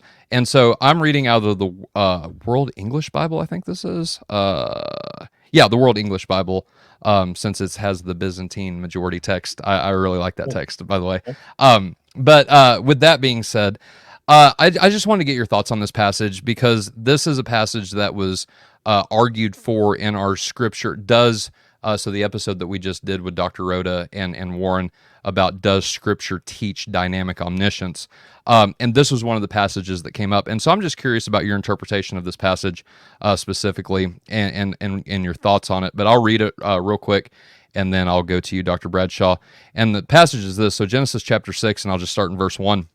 When men began to multiply on the surface of the ground, and daughters were born to them, God's sons saw that men's daughters were beautiful, and they took any that they wanted for themselves as wives. Yahweh said, My spirit will not strive with man forever, because he also is flesh, so his days will be 120 years. The Nephilim were on the earth in those days, and also after that, when God's sons came into men's daughters and had children with them. Those were the mighty men who were of old, men of renown. Yahweh saw that the wickedness of man was great in the earth, and that every imagination of the thoughts of man's heart was continually only evil. Yahweh was sorry that he had made man on the earth, and it grieved him in his heart. Verse 7, Yahweh said, I will destroy man whom I have created from the surface of the ground, man along with animals, creeping things, and birds of the sky, for I am sorry that I have made them. But Noah found favor in Yahweh's eyes. And so this understanding that and this is the thing that I said during that episode, is that it doesn't seem, now I could be wrong, and so please correct me if I am, but it doesn't seem like this is anthropomorphic or anthropopathic in the sense that this is coming straight from Yahweh. Yahweh describes, I have let's see, I'm sorry that I've made man, and then that seems to go into effect. So the cause is that God is sorry. The effect is that he's destroying the world. And they said that this would be kind of an affirmation of dynamic omniscience. We see a change. God goes from not sorry that he created when he created to sorry that he had created, and then destroys the world after that, except for Noah and his family. So I'm just curious your thoughts on this passage. Does it seem to affirm dynamic omniscience, or how would we interpret this passage as Orthodox Christians? Yeah, well, I do think God's knowledge, time being a divine act, a divine procession, Mm-hmm. leaves plenty of room then for God's knowledge to change, Okay. and also God's attitudes to change, and which I think is what's happening here when he goes from not sorry to sorry. So that all is encompassed within the active expression, like I was saying, of the essence, which does not change. Mm-hmm. And so, okay, here's something we haven't really talked about, and I don't think we have time to get into too much, but I do in that book you mentioned, Divine Energies and Divine Action, Yeah. that you can definitely attribute properties to God, such as goodness and wisdom and power, and say that they're essential as long as you understand that you're not thereby defining the divine essence. But it is true that those are properties that God has intrinsically, and he could not possibly fail to have. Okay. So I want to just mention that because it's important when you talk about God changing and even God's attitude changing. That's not to suggest that God could ever cease to be good Right. or cease to be love, to use the other example from First John. So I think what we're seeing here is that the form in which God's goodness and God's love are expressed is changing as human actions change, and God Right. responds to those human actions. Kind And that's, I think, fully consistent with the essence energies distinction. kind of like we were talking about just a moment ago with humans participating in God. There's that change that can happen and does happen. It seems like. Okay, right on, fair enough. All right, Dale. Is there anything that you would like to add before we transition into the audience questions? Should start G there, the super chat. So it looks good to go for the Q&A. All right, sounds good, brother. Okay, so with that then being said, G-Yub with the $5, thank you for that, brother. And actually, he donated $10, so in two $5 super chats. So we'll get to his other super chat right after this. But G-Yub's question is this, Dr. Bradshaw: how should we define a quote real distinction? Are the essence and energies really distinct from each other? Yeah, well, I have a whole long article about this, which is in the book that we were just mentioning. Yeah. The reason I had to get into it in a lot of detail is that people sometimes do say that the essence energies distinction is a quote real distinction, but usually they don't define what they mean by that. And it's not a term that Gregory Palamas or any of the other Greek fathers ever uses. It's a term out of Latin scholasticism. And so if you look back as to where that terminology came from, which is what I do in this article, it comes out of Peter Lombard. The way he describes the Trinity is, this is not a long discussion in him. It's a fairly brief statement, but because he had such a high authority in his work, the sentences was used as the textbook of scholastic theology after that. Anyway, what he says is that each of the persons is the same res, the same thing as the divine essentia, but not the same res, the same thing as each of the other persons. Okay. So you have a real distinction between each of the persons, but not a real distinction, only a notional or rational distinction between each person and the divine essence. Mhm. or at least that's how it came to be understood by scholastics like Bonaventure and Aquinas and others. Now, Aquinas is the one I looked at most closely when I was writing that article. And he says, okay, so kind of inferring or trying to make sense of what Peter Lombard says, a real distinction is one in which there is some relationship of opposition or at least of origination, such as there is between the Father and the Son. Those are, in a sense, opposed terms. And obviously, the Son originates from the Father. And the Father and the Spirit, likewise, maybe not opposed, but at least this Spirit originates from the Son as well as from the Father as well as from the Son, given the filioque. So you've got then a real distinction between the three persons, but there's no such relation of opposition between each person and the divine essence. So there's no real distinction there. But the point I'm making is all of that whole terminology originated out of Latin scholastic Trinitarian doctrine, going back to Peter Lombard, writing in the, what was it, I guess the mid 12th century, at a time after the schism, had no influence, wasn't even known actually by people in the East, and had no influence at all on the whole discussion about essence and energies, which for the most part had already developed, in people like the Cappadocians, Dionysius, Maximus. Palamas writes in the 1340s, so yeah, he's after this, but he's only writing and reading Greek. He has no knowledge of Latin scholasticism. So he too is not influenced at all by that Latin discussion of real distinctions. So the distinction between essence and energies is fundamentally the distinction between an agent and the active expression of that agent. And I don't think that is a real distinction, at least the way Aquinas defines the term. There's no relation of, well, maybe I should take it back. There's no relation of opposition. There is a relation of origin. But on the other hand, you're not talking about a distinct hypostasis or persona, because the energies are not hypostases. So I just don't really know what a Latin scholastic would want to say about that. But I also don't care too much because it's not terminology that any of the Greek fathers ever used. And I don't think it's helpful to try to sort of shoehorn their thought into these Latin scholastic categories. Right. And if you're interested, again, there's an article about that in my book called Essence and Energies, What Kind of Distinction, I think is the name of it. It's kind of like whenever Protestants try to tell or shoehorn into Orthodoxy the idea that the ecumenical councils are infallible and inerrant. Those are concepts we don't even hold to. Dale, I'm just kidding. I love you, Dale. But no, man. Dale and I have been having an interesting back and forth whenever it comes to tradition and the authority of tradition in the Eastern Orthodox Church. So I had to say that, but I am joking in a sense.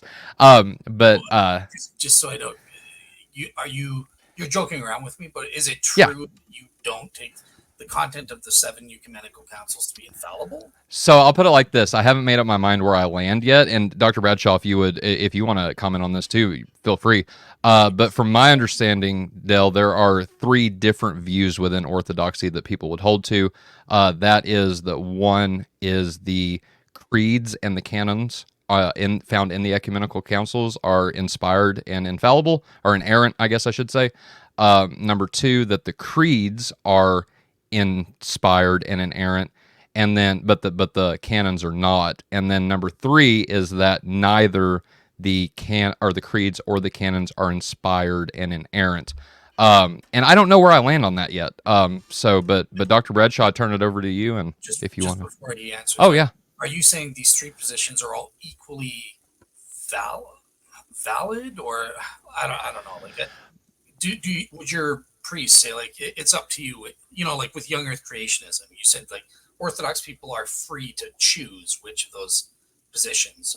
Is that not the case with these 3? And I'm sorry, I'm hijacking the show. This is on. No, it's fine. Go ahead, Dr. Bradshaw. Shaking your head. Of the 3 positions you mentioned, the third I would say is not Orthodox. Okay. That's kind of a little more Protestant. This comes from this guy that I was talking about earlier. Okay, fair enough. You see, Tyler, David's on my side. I'm right back at you. Well, so, thank you. I'm no expert on the councils, but I mean, we do recite the Nicene Creed every Yeah, Sunday, and you can't become Orthodox without doing so. right. The There way are I've some, oh, there are so go various ahead. doctrines you have to renounce if you were formerly a Protestant or a Catholic. Yep, So there are a lot of things you do have to believe to be Orthodox. All right. right. Awesome. So here's the other super chat from, again, Giub. So let me, oh, am I frozen? No. Tyler, can you, for some reason, it's not letting me show oh, there it is. Okay, so Giub is asking, how do the Eastern Orthodox understand actus purus as contrasted with the Roman Catholic idea of this, I guess it's doctrine? Is it related to the energies at all? Um, yeah, first of all, that's not a phrase that they typically use. Hmm. I mean, it doesn't appear in the Church Fathers. It's one that people like Aquinas use because they're getting it from Aristotle. And Aristotle's theology just was not a big influence on the Greek fathers. They made more use of his logical works and even his physics, but not so much of the metaphysics, or at least Metaphysics Book 12, which has all the discussion of the prime mover. It is true, though, like I was saying earlier, um, I forget how this came up earlier, but anyway, that they do hold that God is not acted upon. He's not a sort of a passive recipient of action, but usually actus purus in the West would also mean that all of God's potentialities are fully realized. All right, and that's part of what I think Aquinas, among others, would mean by that. And that's not so clear for the Greek fathers. Might depend perhaps on what you mean by potentiality. But um, uh, if to create the world is a power that God has, there's nothing about the being of God that requires him to actualize that capacity. Um, so I think that's. I mean, this is where I think there are problems actually in at least in Aquinas, and I wrote about this in my book. That I think the doctrine of actus purus ends up running into real problems when you try to combine it with divine freedom, such as freedom whether to create. But maybe that's getting too far beyond the scope of the question. Anyway, the actus purus is not a term they ever use, but it is true that they do believe God is not a passive uh, agent that's that we simply act upon. Right Thank you on. so much. Yeah, Tyler, you picked the next one. All right. Before I go to a question, let me just comment on this, and this is a correction from earlier. So Dr. Oda did say that his claim was that strong open theism is the only consistent position that affirms future contingencies whenever it comes to libertarian free will. And so I said errantly a while ago that I thought that it was the weak view that he was affirming there, but no, he clarified that and said it was the strong. So apologies, Dr. Oda, and thank you for clarifying that. I am not inerrant, and I don't ever claim to be. So with that being said, He was responding to me at that point. So I'll just say I have a lot of respect for Dr. Rhoda, but I think he's mistaken that that's not the only thing that allows oh, for future open contingencies and stuff like that. I think that Molinism can, right?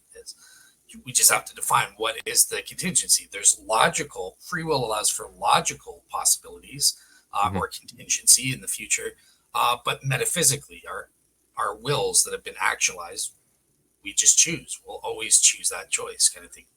Um, yeah. So there are other views that also allow for that, but yeah, cool. All right, look, Dale, it's rare that I'm errant like 2 times in a row that quick, so I'm just gonna step away and turn the rest of this over to you. And no, I'm just playing. All right, It's mine now. yeah, there you go. There you go. Okay, so the next question is from Dr. Rhoda. Why does God have to be, quote, beyond all descriptors a la Pseudo Dionysius? Shouldn't some descriptors, e.g., being, love, literally and superlatively, apply to the divine essence? Yeah, well, they do.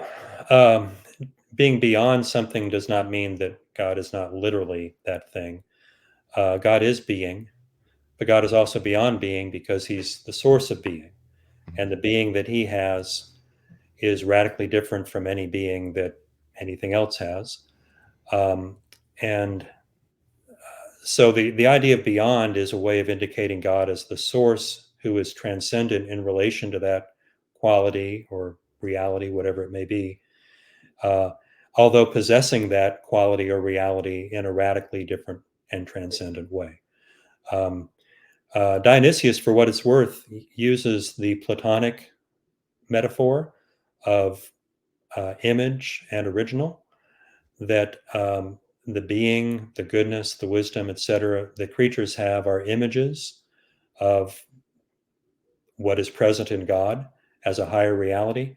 And if you think of the relationship between an image and the original that it's an image of, they're simply radically different. If you take a picture of me, and you could hold the picture up and point to it and say, well, that's Bradshaw right there. And that would be a true statement. That would be a literally true statement. But it's true in a very different way than when you point to me and say, oh, no, that's Bradshaw.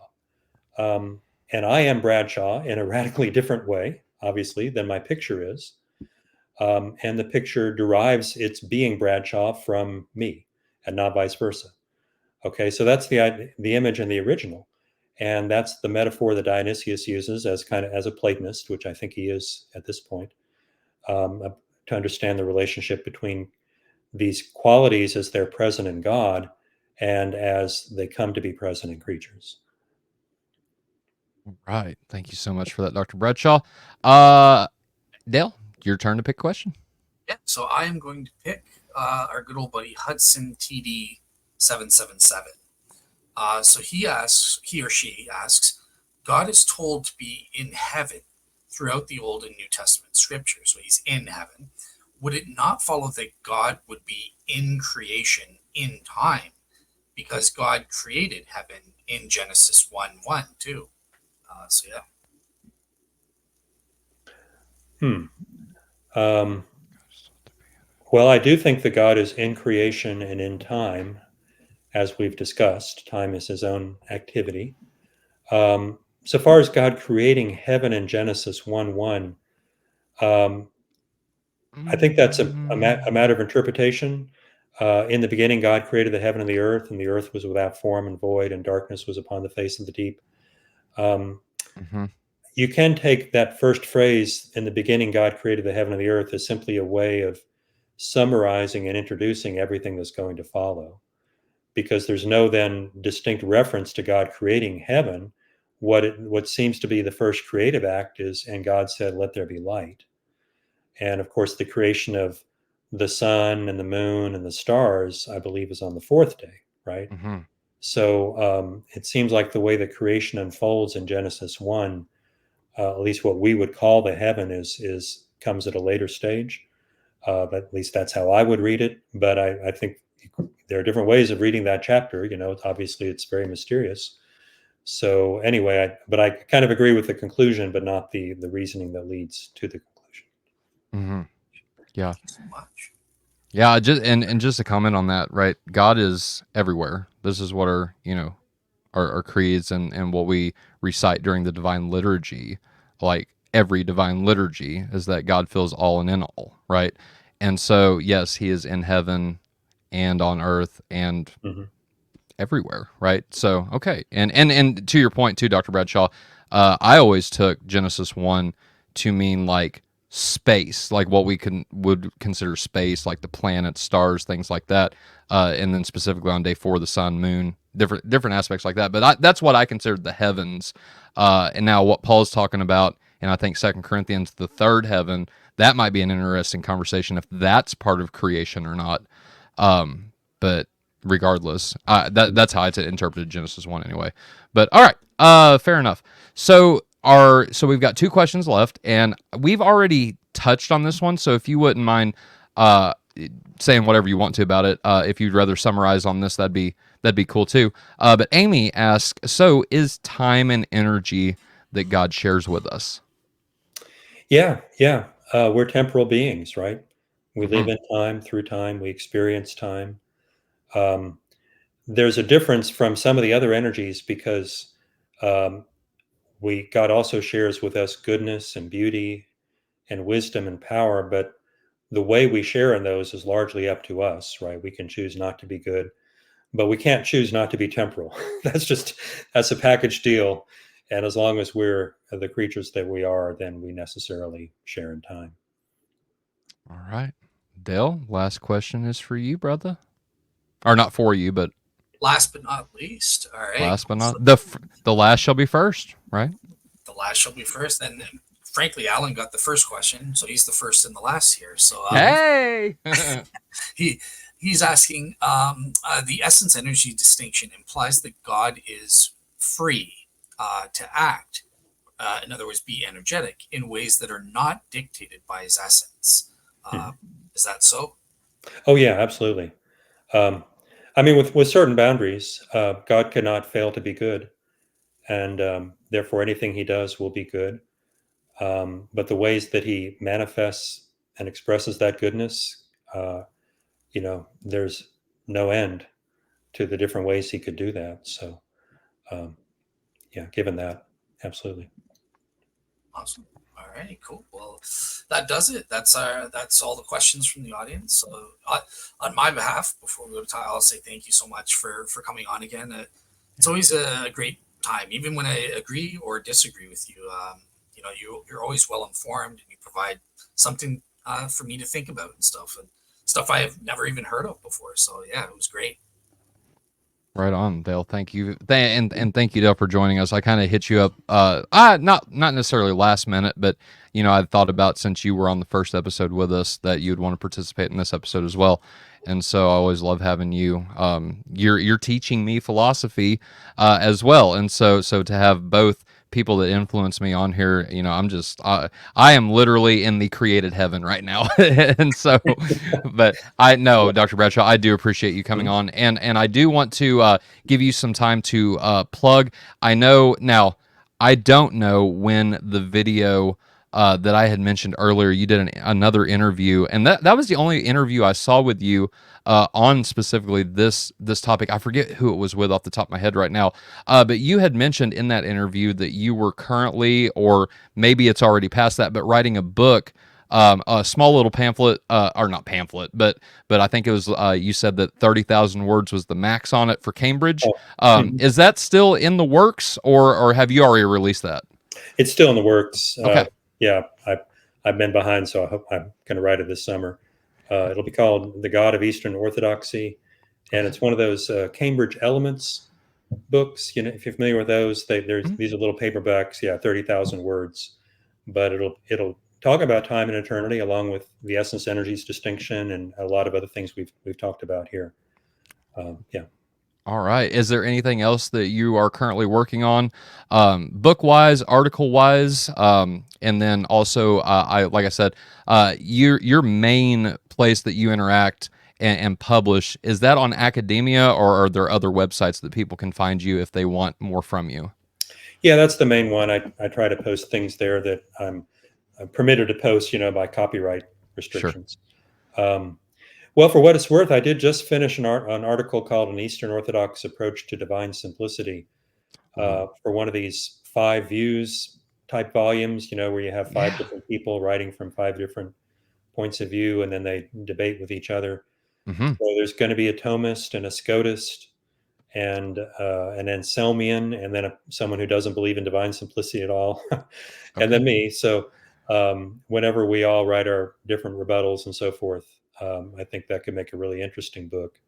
But that'll it'll be coming out probably another year or two when that's all done.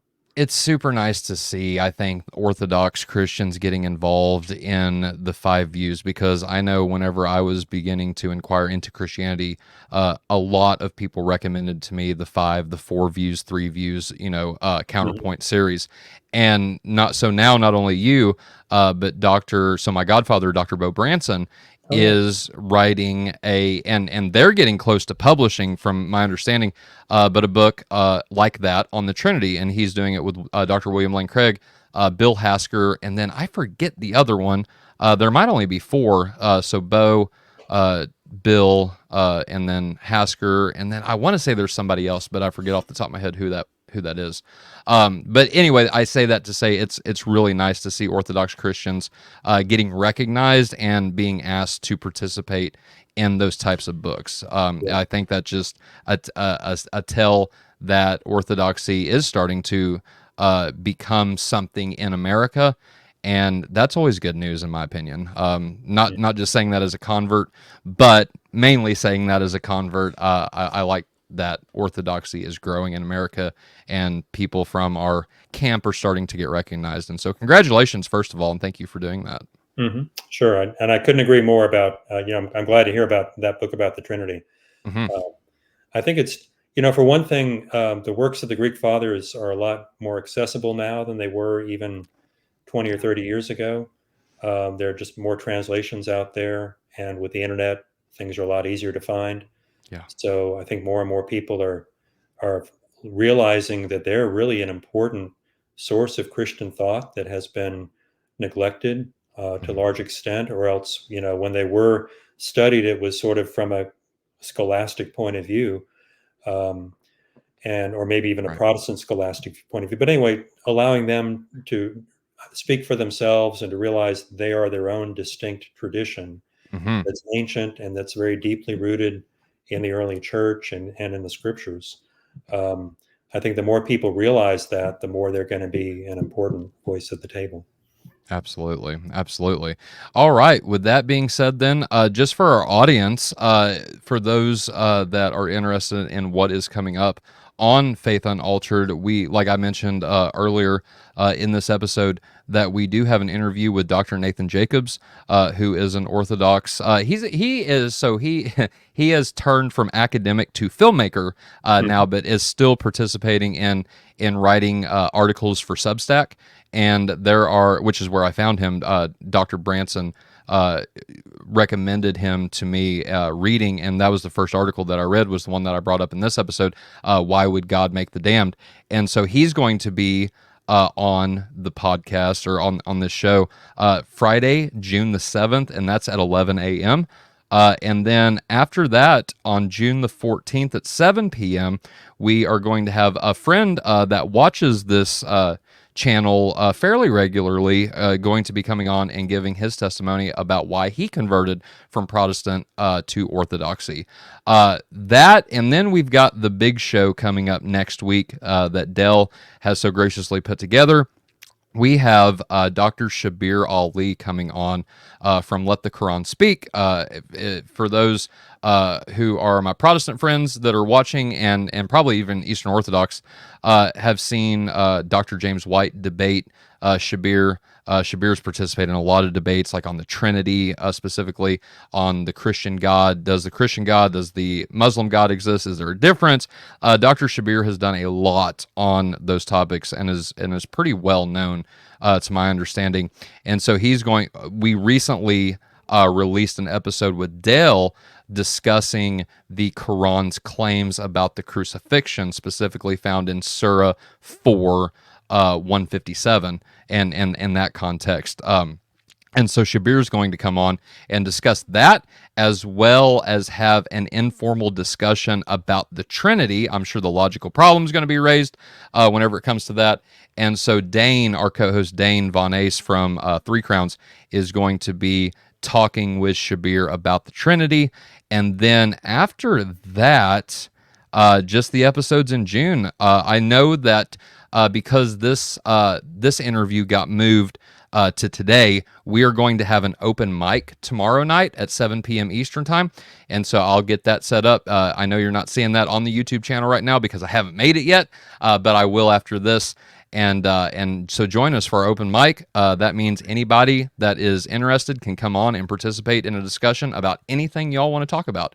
And so I would love to see more people interact and be involved in those discussions. We do that for our audience as a thank you for supporting our channel. And so if you've got questions, if you want to talk about something that you've heard us talk about recently or in the past, now would be the time to bring your objections, if you object with us on things, or your agreements on the show and discuss those with us. And that will be tomorrow at 7 p.m. Dale, what do you got coming up on Real Seekers, brother? Yeah. So obviously my next show on Real Seekers is going to be the one on Tuesday night with you guys, with Dr. Shabir Ali. Hmm. Like I said, he's a friend of mine. He was someone who really helped me back before I was a Christian, and I was doing my religious research, and I was talking to Christian apologists like Gary Habermas and Tony Costa. He's another one who lives in Toronto and has debated Shabir Ali all the time. But yeah, Shabir, even though he's a Muslim, he helped me to try to give me the evidence for the Islamic perspective and that sort of thing. So I appreciate when scholars, they don't just care about making academic arguments, but they care about helping people's souls, saving souls from their perspective. And Shabir Ali, just as much as Gary or David Bradshaw, they're the same. They care about people. So yeah, I'm really looking forward to having Shabir on the show. Other than that, I'm doing on the Saturday, the 25th, I'm doing a debate on the scientific method. Is that evident? Does that fit better with an theistic worldview versus an atheistic worldview? So I'll be debating an atheist on, I think, Saturday Nice. morning around 10 or something like that. So that's what I've got for next week. And obviously, I've set up my Patreon and stuff. I don't know if it's appropriate to, should I speak about it now or wait maybe for the open mic or Go ahead, brother. I don't care what you do. okay.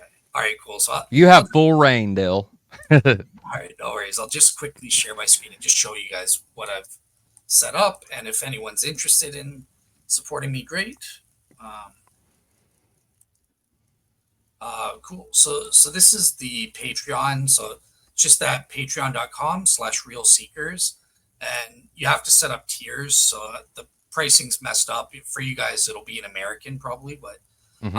yeah, this is just the basic tier. It's $5 American.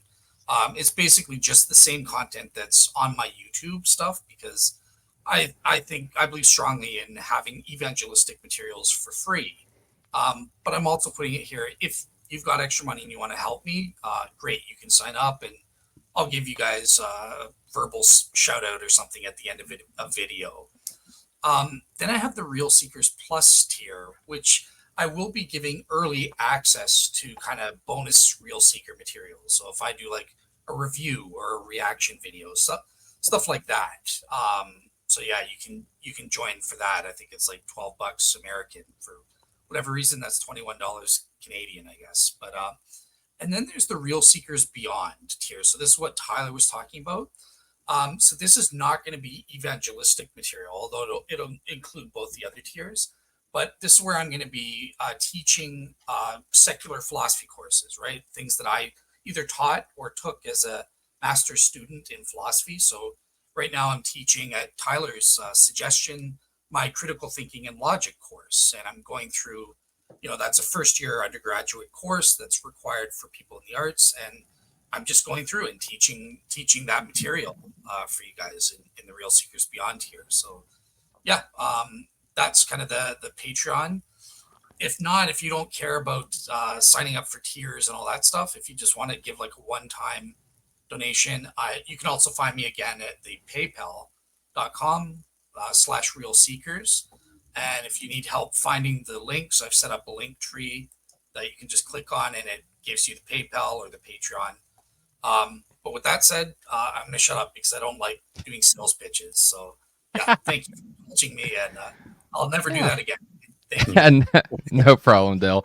All right. Well, with that being said, again, Dr. Bradshaw, it's been an absolute honor and a pleasure, and we'd love to have you back for more. And I will be in touch with you about what we find out from Dr. Craig. So be on the lookout for that, audience. And with that being said, thank you all for joining. Please like, subscribe, and share this podcast. Please pray for us as well, since we could always use your prayers individually and as a ministry that is on the internet. And also, if you'd like to financially support us as well, you can do that by visiting our link tree in the description. And Faith Unaltered will be releasing a Patreon as well. So very, very soon. We're just trying to figure out how we want to do the tier system. So if you have